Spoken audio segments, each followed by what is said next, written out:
Randall, Dr. Randal Pinkett, although I'll be able to call you Randall. That's pretty cool, by the way. We're in the green room. So it's you and I hanging out. Folks like to eavesdrop on our conversation. Your bio is extensive. Folks are already Googling you and look you up, and we sent the bio out. Take a moment, if you will, and tell us a little about who is Randall and what are you up to today, man? What are you up to these days? Well, first, Che, thank you for having me on the program.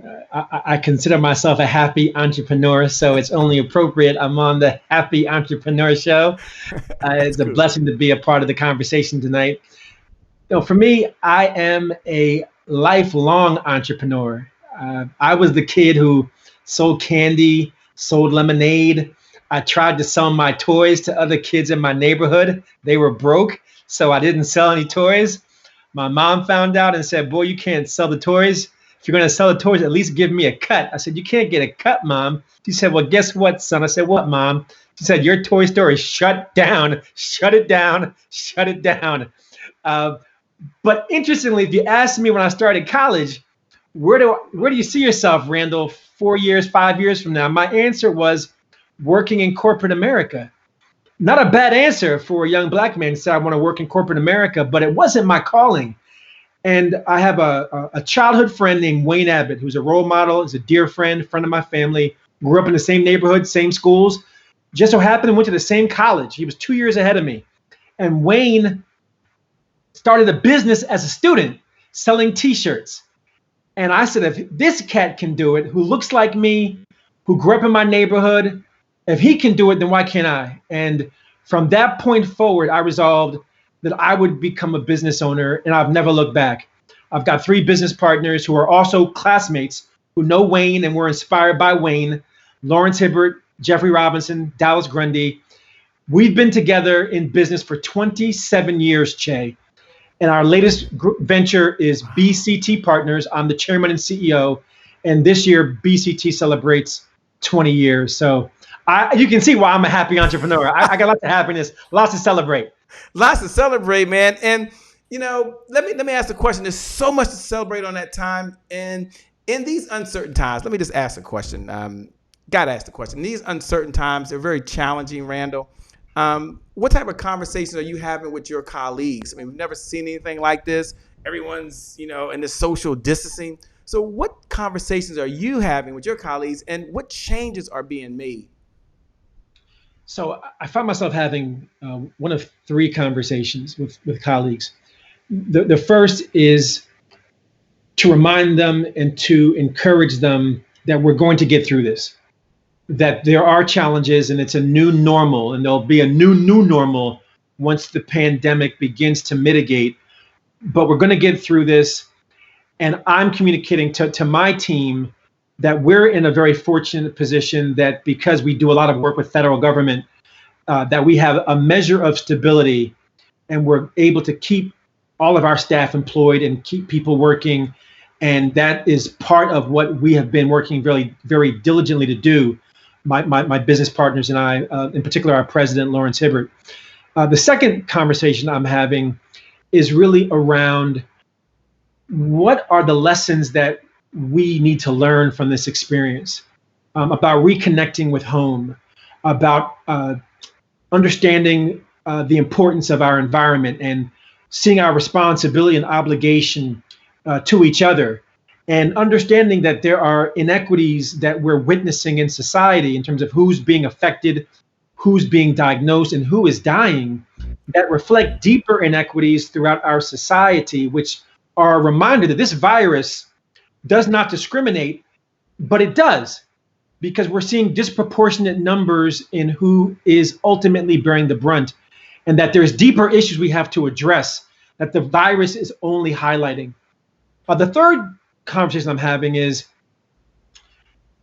if you're fortunate enough to have your needs met in some measure, then what are you doing, or what are you doing with your kids that you're a better person on the other end of this?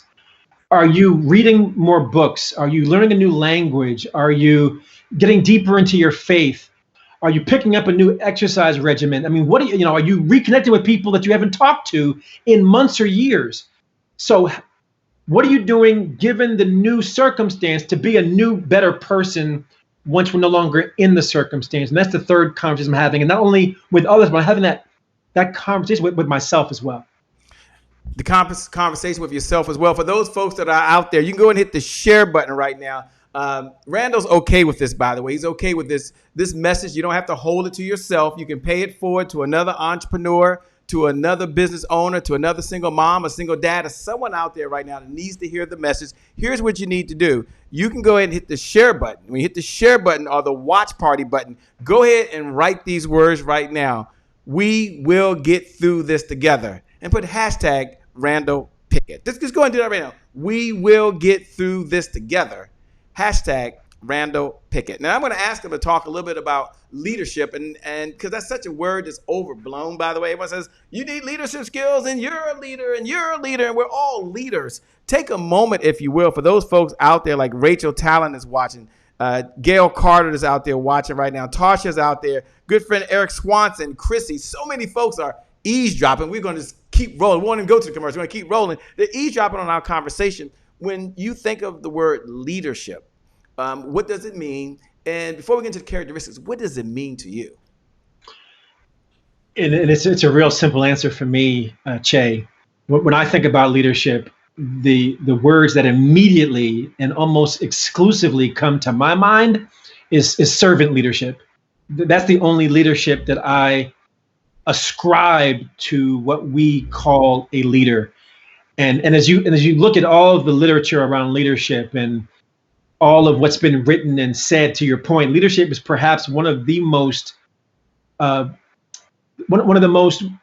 words that often finds itself having so many different definitions of what it is and what it isn't, that it's almost hard to figure out what it really is. And I think I say that to say that it really is a matter of how you define it.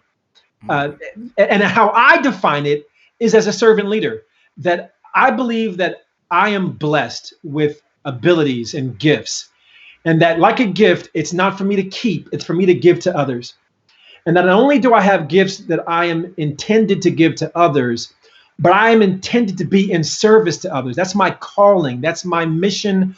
Arguably, that's my ministry. And that while the world calls us to be successful, and my definition of success is what you do for yourself, I believe that there's a much higher calling to be great, and that I define greatness as what you do for somebody else. And that the servant leader is one who humbles themselves to see their role not necessarily to be out front or to be front and center, but to be behind, to be enabling others, to be encouraging others, to be inspiring others, to be motivating others, to be coaching others, to helping others to be their best self. And that success without succession is senseless. And that we are here to pay it forward, to give back, to leave a legacy that lives through others as a servant leader, and not for our own benefit, from the benefit of others. You know, said so well. For those folks that are out there, we're paying the message forward because we believe in the giver's economy. The person out gives the competition, out earns the competition. Randall brought something up very important. I didn't know he was going to mention it, but I love it. He said he's a servant leader. I believe you're a servant leader as well. Hit that share button right now. Hit that watch party button right now. When you share that message forward, you can share it to your private group. You can share this link on social media. Randall's okay with this. Look, he didn't show up. He didn't ask for a cash app before we got paid, before we got started. He didn't say he need no credit card. He says, I'm here, the servant leader. When you hit the share button, right, I am a servant leader. Hashtag Randal Pinkett. Just do that right now. Just put, I am a servant leader. Hit the share button. Hit the watch party button. You know, Randall, I've been talking to folks right now, and I know we're getting to the 3 characteristics and the 3 rules it takes to be able to succeed in uncertain times as a leader. But I'm just curious. I had a conversation with a mom recently, and she mentioned that she now is working from home, which you know is happening. She said, I'm a full-time work-at-home mom. I'm a full-time entrepreneur. I'm a full-time wife. I'm a full-time mom. Hey, I'm even now a full-time school teacher, a full-time administrator with 3 kids, and I have to be a full-time cafeteria person because I'm cooking more meals than I've ever cooked. And a lot of folks like that, could be male or female. My question is, what are you sharing with your clients and your colleagues when all this new pressure is put on them, but yet they still got to perform and be a leader? these are some tough times, and these are unprecedented times. And it reminds me of a story that was actually shared with me by my uncle.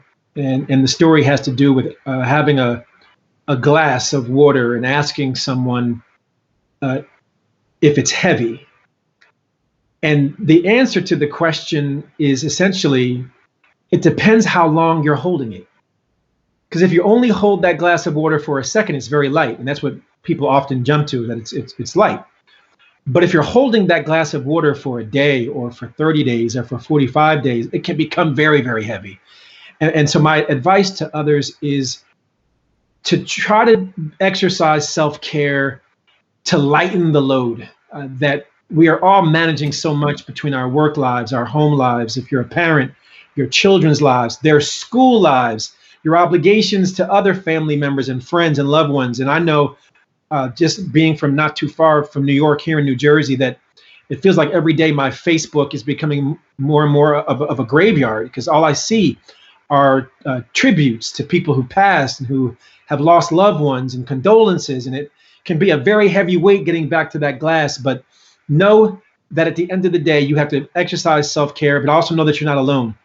That while we talk about social distancing, I think what we really need to talk about is physical distancing with social connections, that we can't lose those connections within our home and beyond our home, because that is what sustains us. So I have taken deliberate steps to set up virtual calls and web conferences and phone calls with people that I haven't connected with in quite some time. And even those who I have, so that I can maintain those social connections, because those connections are what ultimately sustain me. So true, and said so well. As folks are listening, you've written a number of different books. You've done so much in your career with so much more to do. What are maybe the three characteristics, if you had to boil it down? You've said so much already and said, Shay, these are three characteristics of a leader based on my definition that you need right now in uncertain times, and perhaps the same characteristics you need when times are really, really good. Just give us one right now, if you would. I would say the one thing is really around connection. The one thing we have to maintain is maintaining connection with one another, that we can't be socially isolated in the midst of being socially distant, and that reconnecting to home, reconnecting to family, reconnecting to our kids, reconnecting to the things that matter, and reminding us of the things that matter is perhaps, I think, one of the lessons that we should and could take away from this pandemic. I like that. What's another skill set or characteristic that a leader could use in these uncertain times, and maybe this time maybe to grow their business? Well, I'll say this, from an entrepreneurial perspective, it is clear that there are going to be some big winners and some big losers in the business sense. I mean, if you're selling toilet paper, you're a big winner right now. If you're selling video conferencing, you're a big winner right now. But if you're in the movie industry, you're a big loser right now. And so this idea of agility and pivoting, ask the question, what happened to Kodak? And some of you are listening and thinking, who's Kodak? Well, there's the answer. Polaroid, the taxi cab industry, Blockbuster Video. Like, I'm giving you a list of companies or industries that didn't pivot. Netflix overtook Blockbuster. Digital took over Kodak and Polaroid. The list goes on and on. The point being, if you're so rigid in what is or was your business model, it has now been challenged. The question to you is, how are you going to pivot and respond to the new market conditions and new reality? That everything is going virtual. Things are being delivered to the home. The idea of being in the same place, same time is starting to be elusive, if not questioned for the longer haul. So you have to begin to pivot your organization, pivot your business, pivot your business model to respond to the changing conditions in the marketplace, or you will end up like a moment ago with me saying your company name and somebody out there saying, who? I love that. That is right on, spot on. For those folks out there, S. Monique, thanks for joining. Joe Johnson's out there. Rhonda Wood, it is always a pleasure. William, thanks for joining. Carol, good to see you. You know, as they're listening to you, Randall, we appreciate you giving so much of your time. They may be thinking, for those folks that they know your story, so many know your story, so many have read your books, maybe wondering when's the time that you would want to share where there was a challenge or maybe a setback in your career or your business, and how as a leader did you bounce back, and what was one of the reasons you were able to do that? So I'll tell you, Che, we've had many ups and downs at BCT over our 20 years. And one of the most challenging experiences we had was during the economic downturn of 2008. And I can relate to what entrepreneurs are going through now because we experienced that in 2008. We had layoffs, we had downsizing, we had to close offices, we had to let people go who had poured their careers and their hearts and their souls into the company. And it was painful. It was heart-wrenching to have to let people go in what was already difficult and challenging economic times, because we knew that they were depending on us for their livelihood. But we were rendered in a position where, because the market had taken such a precipitous fall, contracts weren't coming in, revenue wasn't coming in, and we just could not sustain ourselves. And we had to take very drastic steps. And the lesson that we learned from that experience were several fold. But among them is this idea of faith. You know, the evidence of things hoped for, the substance of things hoped for, the evidence of things unseen, and having faith in a higher power, having faith in each other, that we could weather the storm. And I remember we were waiting on a decision on a contract that was going to make or break us, whether we won that contract or not. And we got a phone call that the contract was going to be awarded, and we were celebrating. We were high-fiving. We were like, we finally figured out how to weather the storm. Well, guess what, Che? Right. We never got the contract. It never came through. And what we learned was that was a sign saying, stay in the fight. Don't give up. Don't give in. Don't throw in the towel. That we didn't need the call to continue to fight the fight, but the call was what prompted us to believe that we could fight the fight. So if faith is believing in something greater than what you can see with your eyes, then it is that faith that can be the strength that you find in the moments of weakness. It can be the light you find in moments of darkness. It can be the compass in moments where you feel lost. It is having faith and believing in yourself, believing in a higher power, and believing in those with whom you have built your organization and your team around. Thanks for sharing that very personal story there. You gave us two characteristics so far. We're believing. Folks are out there right now. They're hit the share button. They've hit the watch party button. Hit the heart button. If you believe that this is your time, if you believe that this is your moment, if you believe that this is your year, just look right below the video right now. And if those folks listen to the podcast, I get it. You can't do it. I understand. But for those folks that are watching live, just look right below the video and write, this is my time. And put a hashtag Randal Pinkett. Just do that right now. Do that right now. And when someone writes those words, hit the heart button. Hit the like button. That's just a bat signal that, you know what? I got you. That I believe you. That this is your time. You know, how do you, Randal, really expand your comfort zone? I mean, for so many folks, myself included, during these times, whether they're now having to go online, and I talked to some person, they said, well, Shay, you don't understand. I'm normally like a web designer. Like, this is not my jam. This is your jam. I said, no, it ain't my jam. I just got on here and got to talking, man. He said, nah, man. So they're expanding their comfort zone. So what's my question to you? My question to you is, how do you expand your comfort zone when you have the faith, but now you got to go do it? Another good question. Let me draw a connection here. Your thoughts determine your beliefs. Your beliefs determine your actions determine your outcomes. Thoughts, beliefs, actions, outcomes. And I ask those of you listening and watching, what do you think is the most important from among those three? Thoughts, beliefs, actions, and outcomes. Well, the answer is your beliefs. What do you believe? And that connects the dot between what you said a moment ago, Che, about how do you get outside of your comfort zone. That two people could have the very same circumstance, but their beliefs could lead them down two different paths. If I believe I'm good at math and I fail a math test, I'll keep trying. If I believe I'm not good at math and I fail the math test, I might throw in the towel. So the first question is, what do you believe? And the second question is, what are you willing to do? Are you willing to put in the time and the effort? Because I believe that discipline is not a skill, it's a choice. It's a choice. You choose to work hard or you choose not to. You choose to put in the time or you choose not to. You choose to work the late hours or the early mornings or to put in the sweat equity, or you choose not to. And I've learned over my career that the greatest differentiator between those who succeed and those who do not are those who are willing to work hard.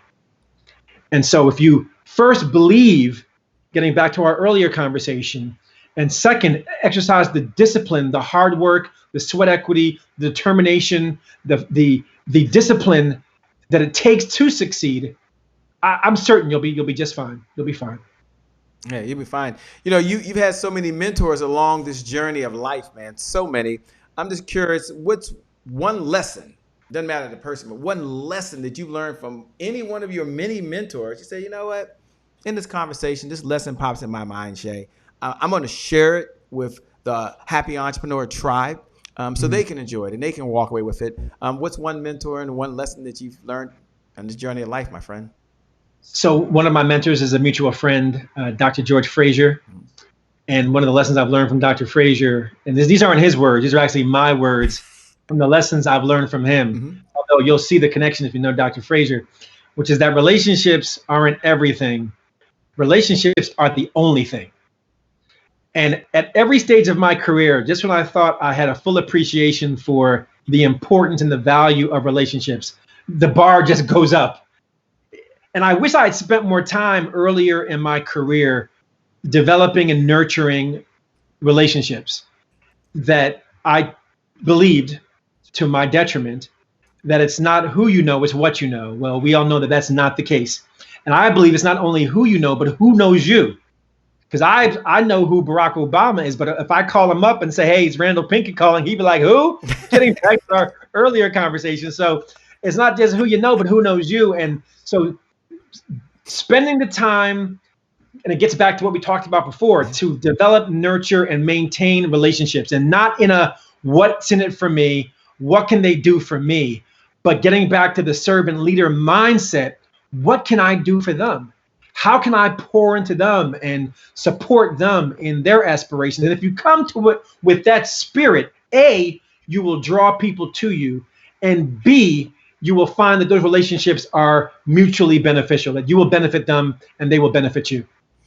So true. You know, you've given us two leadership qualities. You've given us so many along this journey, along this conversation. You start off with making sure you have a connection, and then you came with number two, which you got number two. I should have wrote it down, but you gave us number two. I know that. But then there's a third one. There's a third one that I want you to share with us, and I want everyone to know that that Randal agreed to be here. He didn't give me a list of questions that I have to answer. He didn't say, Shay, you've got to do this. He said, Shay, I'm here to serve. And I'm here to give to the people. So for everyone that's out there right now, do me a favor. This is how you give Dr. Randal. He says I can call him Randal, but for you guys, Dr. Randal, let's give him a round of applause. Here's how you give him a digital applause. You look right below the video. What's up, Joan Corner Woman Wilson? You look right below the video. What's up, Dwayne Reynolds? Got to be our number one support. It really is. And just put thank you, Dr. Randal Pinkett. Or we appreciate you, Dr. Randal Pinkett. Or better yet, he probably don't want that. Just share one idea that you got from him that you can share with someone else so they can pay it forward. Because we believe in the giver's economy. The person out gives the competition, out earns the competition. So do that now and hit the share button. Pay this message forward. All right, Randal, what's one more leadership quality that someone needs in order to be able to run their business? I'd say the last thing we can talk about, Che, is I believe, and again, this is all, it's like I'm talking to my younger self, because these are lessons I didn't fully appreciate in my early career. Is you have to have a healthy acceptance of failure. And notice I say a healthy acceptance, because there is such thing as having an unhealthy acceptance of failure, where you're too hard on yourself. You see it as being personal. You carry it like a burden. And if you've been in entrepreneurship long enough, you know that failure is unavoidable. The idea that you're going to follow this perfect path and you're going to avoid falling down and having to dust yourself off, that's a myth. I've had 5 companies in my career. Guess what happened to the other 4? They failed. Whoa. And they failed miserably, right? They're gone. They're off the radar. But when you have a healthy acceptance of failure, you're willing to go at it over and over and over again, and believe that the faster you get to the failure, the faster you get to success. And that's the last lesson I would say, that as a leader, you have to create a culture that surrounds you, but more importantly, a culture for your colleagues and for your employees and for your partners that says it's okay to make a mistake. It's okay to take a risk and it doesn't work out, because that's the only way that you're going to learn, the only way we're going to learn, and the only way we're going to get better. And that takes some discipline to say to others, it's okay to fail. But when you give people permission to fail, you open the door for them to unleash their innovative potential. And so if you don't do that, you're restricting their ability, to your earlier point, Che, to go from their comfort zone to their growth zone. Oh, comfort zone to their growth zone. There you go. Dropping so many golden nuggets. So many golden nuggets. Certainly appreciate that. You know, we have a mantra here, and they're saying thank you, by the way. Don Anderson says thank you. Chrissy says thank you. Dwayne says thank you. They're all right. What's up, Deborah? Johnson says thank you. They're watching right now and tuning in. We have a core belief here. You talked about beliefs. We have a core mantra. And that mantra is, today is my January 1st. In fact, for those folks that know this segment, you can look right below the video. You can write those words. Today is my January 1st. And for those folks that are watching for the very first time, today is my January 1st represents one of those moments, and you have so many throughout the day, where you make a decision. That decision can forever change the trajectory of your life, right? So you either work out, or you sit back and you watch Netflix, right? You either eat hamburgers and French fries, or you go to the refrigerator, you open it up, and inside the refrigerator, there's some kale. I'll have some of that. There's some spinach. That sounds good. I have some Brussels sprouts. Somebody else said, Shay, oh my gosh, that's a January 1st moment. My question to you, Randal, is when you hear those words, today is my January 1st, what do you hear? What does it mean to you? It means to me that I constantly, unrelentingly, and unequivocally aspire to be a better version of myself tomorrow than I am today. That every day is January 1st. And every day I'm challenging myself to be a better friend, to be a better parent, to be a better entrepreneur, to be a better person, to be a better child of God. And to your point, and I love the way you framed it, at the end of the day, it's about choices. It's about the choices I make. And I'm grown now. Like I know what I'm supposed to be doing and what I'm not supposed to be doing. I know I'm supposed to be exercising. I got it in this morning. I know I'm supposed to be reading to better myself. I got it in over the weekend. I know I'm supposed to be learning about self-development and getting to connect to people and all these things that we've talked about throughout this conversation. It's about making the choice every day, every morning. I'm waking up, I'm opening my eyes and say, what can I do to be a better version of myself today than I was yesterday? And if I can do that, I will remain on a positive trajectory until my number's called. Love it. Love it. You know, what was that January 1st moment for you? You had so many in your career where you decided you was going to plant your flag, you was going to draw a line in the sand, and you was going to be an entrepreneur. Like, you was going to make this thing work. Like, okay, I'm not going back. That's it. You talked about you had 4 companies. We don't know the name of the 4. He said they're off the map. But you made that decision. So my question is, what was your January 1st moment that you said, this is it, guys. I'm going to be an entrepreneur. This is my jam. Well, it gets back to the story I told earlier, which you gave me an opportunity to fill in the blank. So I came back from the summer break for my sophomore year of college. And they had a student activities fair where all the student organizations were set up for first-year students to learn about organizations that they could join. And it just so happened that Wayne Abbott, for those who missed it, Wayne was a childhood friend, 2 years ahead of me. He's a senior in college while I'm a second-year student. Wayne had a booth at the student activities fair selling T-shirts. And I walked by this cat. I did a double take. No, I did a triple take. I said, man, what are you doing? He said, I'm selling T-shirts. I said, are you making money? He said, I'm making money. And my mind was exploded. I said, this guy's 20 years old, 21 years old, running a business. And in that moment, Che, I'm thinking back to my childhood. Lemonade, candy, toys, the list goes on. Never even imagined myself a business owner, because sometimes to be something, you have to see something. And it was Wayne, as an example, who I could relate to, who looked like me, who came from my neighborhood, who I followed his footsteps. I said, man, if this guy can do it, what in the world am I waiting for? And at that moment, I said, it's a wrap, Che. I will never work for anybody again. And I tell my kids, I've never had a job. I like that with the pride there. I love it. You know, the folks out there, they're writing right now. Today is my January 1st. So they're excited. You can do this thing. You talked about what they had to have, which is so true. Thoughts, belief, actions, outcomes. You lined it up. But I'm curious, as we come down the home stretch, I'm curious. They're excited, just like they were, Randal, back on December 31st, by the way, after a couple of drinks on the back of a napkin. They started writing down their New Year's resolutions. And I don't know if you noticed, but January 17th is National Ditch Your Resolutions Day. Like, y'all all can go Google that. January 17th is truly National Ditch Your Resolutions Day. But what's my question? My question to Randal is, you've heard consistency is the key. Consistency is the key. But having said that, what do we most struggle with? Consistency. I got my hand raised high. So what does Randal do in order to be consistent? And then what does Randal teach in order for folks to be consistent? Or be like Dr. George Frazier would say, hashtag stay the course. Yeah, so I practice what I preach and I practice what I teach. Mm-hmm. And that is having an accountability partner, someone or some group that is supportive of you, encouraging of you, affirming of you, but also can give you the tough love and the accountability that we sometimes need in order to not just talk the talk, but walk the walk. Some people call it mastermind groups. Some people call it their board of directors. Some people call it their family and friends, their inner circle. No matter what you term it, all I'm simply talking about is like-minded individuals where iron sharpens iron. It's that simple.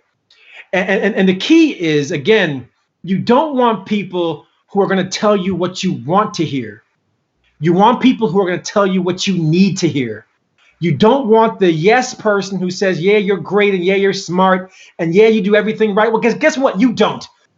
And you need somebody to keep it real with you that says, you know what? You dropped the ball. You know what? You didn't say what you were going to do. You know what? Sometimes you do not follow through on what you said you were going to do. And I'm here to keep you accountable, hold you accountable, because I love you. Because I want to see the best for you, and I want to see you improve. And so that is how I've done it. And again, all this we're talking about, it all ties together. Think back to my story. If you just got here, then you missed it. But the story was, I got 3 partners from college. 27 years we've been together. Guess where I find my accountability? What a surprise. Lawrence Hibbert, Dallas Grundy, Jeffrey Robinson. Like, it's been that way my entire life. And then so it's no accident.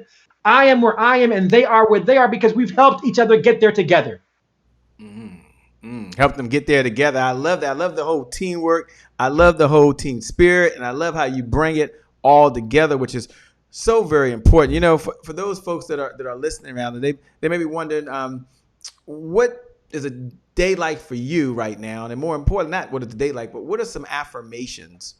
What are some sayings? What are some core beliefs that you're telling yourself right now, not to keep you motivated, but to keep you raising your beliefs and going to that next level? Everyone has a few, and 1 or 2 may pop in your mind. And for those folks that are out there right now, you can share yours. You can look right below the video. We're coming down the home stretch, and you can share your affirmation. So it's not just about Randal, although he's the guy here today, but we can all learn from each other. So you can look right below the video and put down, what is your affirmation? What is your belief statement, and why? So don't just put it down and then put why, and hit the share button.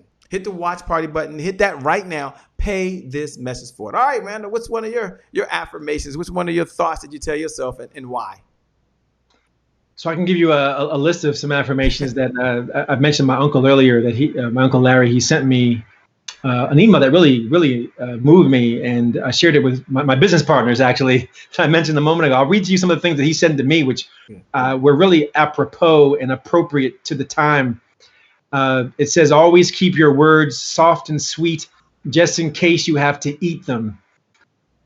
It says, it may be that your sole purpose in life is simply to serve as a warning to others. Never put both feet in your mouth at the same time, because then you won't have a leg to stand on. Since it's the early worm that gets eaten by the birds, sleep late. The second mouse gets the cheese. I really like that one. To the world, you might be one person, but to one person, you just might be the world. And so those are some of the affirmations that I've been reflecting on over the past few days since he sent me that email. Thanks so much for sharing, man. Look, I know we're coming down the home stretch. First, before I have you have your final thoughts, how can folks connect with you? There's folks out there, they're watching like, oh man, what's the best way to connect with Dr. Randal Pinkett? What's the best way they should connect with you, my man? Oh, it's easy. I'm on all forms of social media, and almost all my handles are the same, at Randal Pinkett, Randal with one L, Pinkett like Jada Pinkett. So you can get me on Twitter, on Instagram, on Facebook, on YouTube, and you can also reach me at www.randalpinkett.com. So you just Google my name, which I'm fortunate is a unique name. I don't know of any other Randal Pinketts in the world. So I didn't get Brown or Johnson or Williams. Like, I got Pinkett. So I'm easy to find. If you want to find me, just Google Pinkett, and I'm going to come up somewhere in the mix. I like that. You come up somewhere in the mix. I like that. Second to last question, which is, why do you still do this, man? I mean, you're here now. You're giving up your time. Why do you still share this message? Why do you still do what you do right now, even when a check is not coming your way? Well, Che, like you, I believe that I'm blessed to be a blessing to others. That there's no way in the world that we are called to this life to be stingy with what we've learned from this long road that we're all still traveling. This doesn't make any sense. And when I think about legacy, I think about 3 L's. I think about your light. That is your example, how you illuminate to the world. I think about your love, your service, how you are of service to others. And then I think about your life's work, your life's accomplishments, the things that are different in the world because you've been in the world. So it is through our light, our example, that we inspire others. Through our love, our service, that we support others. And through our life, our work, that we have an impact on others. And I'm just here to say that God's blessed me, that I hope I can be an example. I hope I can support others. I hope I can have an impact, that he will say to me, well done, good and faithful servant. Well, certainly you've done that, man. You've done that. Once again, I want to thank you. I'll let you have your final comments, everyone that's watching. But first, let me say thank you so much, man. We appreciate you being here on the Happy Entrepreneur Show. You took time out of your day. One thing we know is that everyone watching can all make more money. You can make more money. I can make more money. Everyone can make more money. But none of us can make more time. And so you can always make more money, but you can't make more time. You're giving us the most precious resource that you have. And we truly, from the bottom of our heart, appreciate it. For everyone that's out there right now, go ahead and write down right below the video, what was your number one takeaway? Because your big takeaway could be someone else's big breakthrough. Your takeaway. You might think, well, it's just me. It's just a comment. It's okay. If you never made a comment before, look right below and say, my number one takeaway, or my takeaway was blank. And these videos go viral. I get it, but don't do it for that. Do it because you have an opportunity to pay what you know forward to someone else. I love those 3 L's there, by the way. I love that. Take a moment, if you will, and share your final thoughts. Once again, we appreciate you, man. You're amazing. You're incredible. And more importantly, you're just a kind human being with a heart to serve and a heart to give. So So thank you so much. Over to you for your final thoughts to everyone that's watching right now, man. All right. Well, look, Brother Che, thank you for the invitation to be here.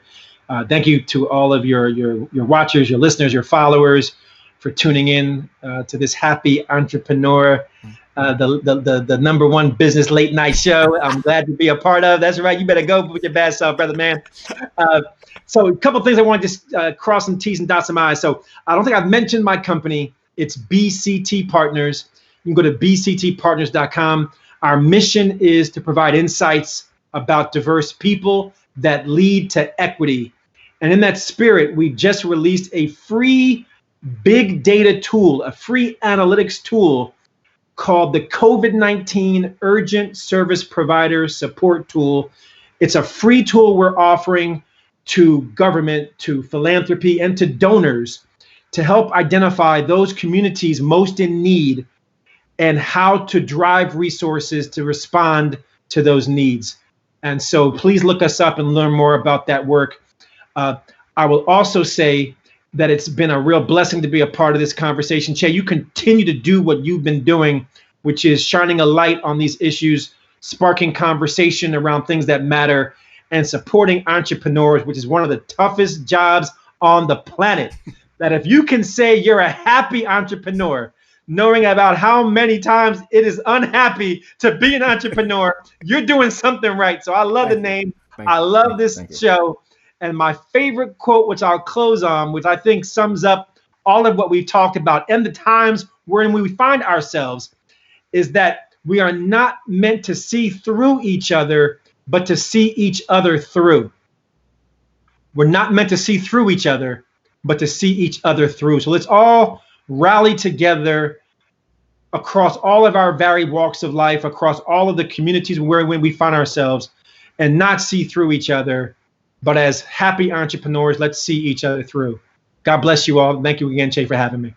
Thanks so much. With that being said, y'all listen to and watch the one and only Dr. Randal Pinkett. Go ahead right now. Hit the share button. Hit the share button right now. Pay the message forward. I want you to know as you do that, you are amazing. You are incredible. And today is your January 1st. You can make this happen. You got it. With that being said, my name, by the way, is Shay Brown, the Happy Entrepreneur. Make it a great day, everyone. And I promise you from the bottom of my heart, we'll make some good things happen. We connect again next time. Remember, time is long. Life is short. Live in the moment and make it count. God bless. Peace. Thanks a lot, Randall, man. You're amazing. Wow. You're funny. That's good. That's good. We'll see you next time, guys.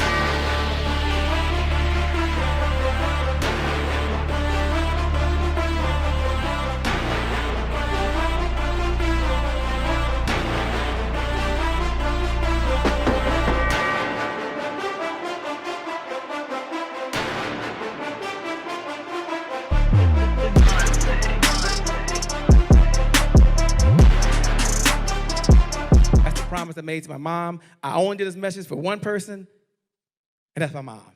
This is for you, Mom. Love you. My name is Shay Brown, the Happy Entrepreneur. Make it a great day, everyone. Thank you.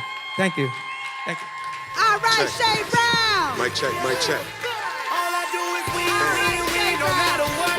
Got money on my mind, I can never get enough. And every time I step up in the building, everybody hands go up. Yes. Yeah. And they stay there, and they stay there, and they stay there.